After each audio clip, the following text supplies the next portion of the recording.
Hello, I'm Francisco and this is Whaaat, the show where you can actually replay what I say in history class.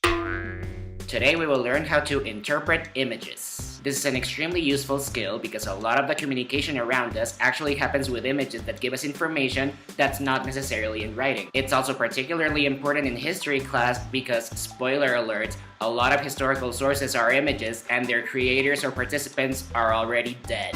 Paintings, cartoons, stamps, maps, posters, and after the 19th century, photographs, where unless we have a working Ouija board, we can't really ask the people that made them or are in them what's up with the image. But the good news is interpreting images is easily done in 3 steps: elements, context, and conclusion. The first step is to separate the elements of an image, sort of like when you have to do a math problem and before doing any operations, you figure out what information you already have. Remember, the most important part of this step is to focus on the image and the information it gives you. This is a picture of me in 2016 in Stirling, Scotland. If we separate the elements, we can see it's me on the right side of the image. I am wearing a rain poncho because it's clearly cloudy and raining. Behind me, we can see an old bridge and a river, which we can assume to be in the town of Stirling, Scotland, because we were given this information with the image. There's a plaque there, but we can't read the text on it. There's a bench and an orange water hose there, so we know it's some kind of park or public area. And I'm smiling and holding up a peace sign, so we could say I look happy. Here we are not taking into account any background information or context. We are just getting as much information as we can from the image itself. Step 2 is to look into the context of the picture. Part of it is I went to Scotland in 2016 to give a couple of conferences,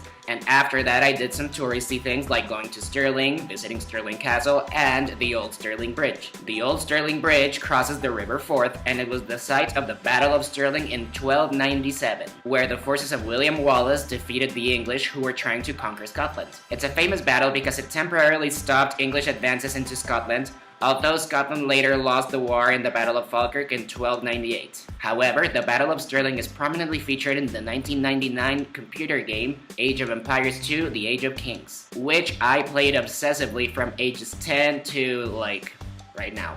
This leads us to step 3, conclusions. Clearly, the Old Stirling Bridge is historically important in Scotland, which is why we see a plaque, and it's available for tourists like me to visit. Also, I have a cultural connection to this bridge because I spent many years of my life playing a computer game that prominently featured it. Therefore, we can conclude that I am smiling in this picture because I am probably really happy to be in the real-life site of one of the most important battles in one of my favorite computer games. We did it! We interpreted an image. Think of these steps not as a recipe to follow every single time, but as a track to stay on. Every image is different, but if you are very clear on what information you get from the image itself, and what information you know from context, your conclusion should be okay. I hope you learned something. See you next time. It was our first great victory.